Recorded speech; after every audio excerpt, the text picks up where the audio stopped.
Sud Radio. Ça va mieux en le disant. Jean Dorido. Bonjour Jean Dorido. Bonjour Jean-Marie, bonjour à tous. Bonne rentrée à vous, docteur en psychologie, fondateur de l'application Zenfi. Jean, alors qu'on parle de ceux qui font leur rentrée, parlons d'un autre phénomène avec vous.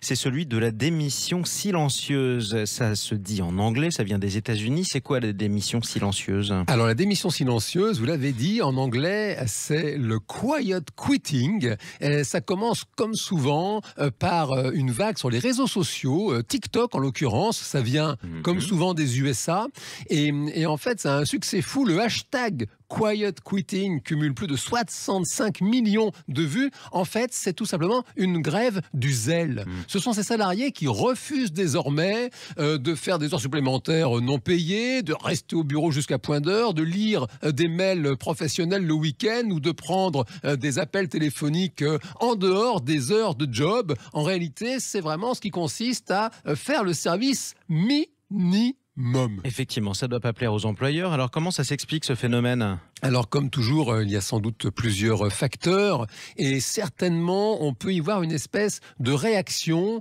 à l'engouement qu'il y a eu pour le télétravail. Vous savez, il y a eu cette idée de se dire finalement on n'a plus besoin d'aller au job, on peut travailler de chez soi et par conséquent ça a créé une difficulté pour tous ces salariés en télétravail à faire finalement la distinction entre la vie personnelle et la vie professionnelle avec parfois justement des horaires à rallonge parce que la personne elle est chez elle ne se rend même plus compte de l'heure qu'il est, alors que c'est vrai que quand vous êtes au travail précisément physiquement, quand vous commencez à avoir le service d'entretien le soir qui passe dans les bureaux, là quand même vous dites il est le temps d'y aller. Et puis on peut y voir aussi certainement quelque chose avec encore une fois un effet lié à la pandémie. Vous savez ce qu'on dit, chasser le naturel, il revient au galop. Et c'est vrai que cette pandémie, ces confinements successifs nous ont fait vivre davantage en famille et manifestement notre nature profonde d'Homo sapiens, ça n'est pas de mettre le travail au centre de l'existence, c'est plutôt de vivre auprès des personnes aimées. Bigre, alors est-ce que c'est pas dangereux pour tout le monde quand même sur le long terme? Alors vous avez raison Jean-Marie, il y a un risque de perte de sens.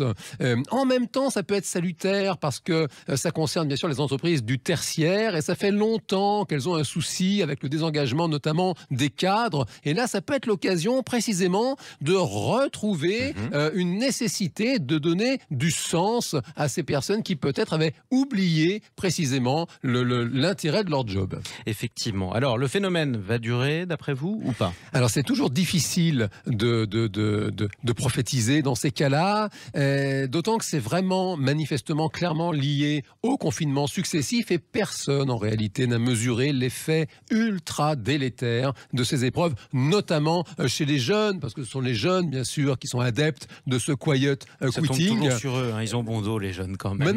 Mais parce que là précisément, justement, il faut rappeler qu'ils sont très fragiles et les décideurs n'ont pas mesuré cette fragilité. Et c'est vrai qu'il y a une espèce d'élan comme ça, d'euphorie liée au télétravail, du genre ça sert à rien d'aller au travail, on n'a pas besoin de se voir, en plus ça perd du temps à la machine à café. En fait non, nous sommes des animaux sociaux, nous avons besoin de contact. Alors c'est effectivement une affaire à suivre parce que ces jeunes, ils sont importants pour notre monde, notre environnement, donc on espère qu'on va trouver des solutions à tout ça. Exactement, pour que quelqu'un prenne la relève, notamment pour les corvées, ça peut servir. Entre autres. Merci beaucoup Jean Dorido. Je rappelle que vous êtes docteur en psychologie. On rappelle la référence de votre ouvrage par ailleurs. Le bonheur est une science exacte. C'est publié chez Larousse. À samedi prochain. À samedi prochain. Ne démissionnez pas d'ici là. Surtout pas.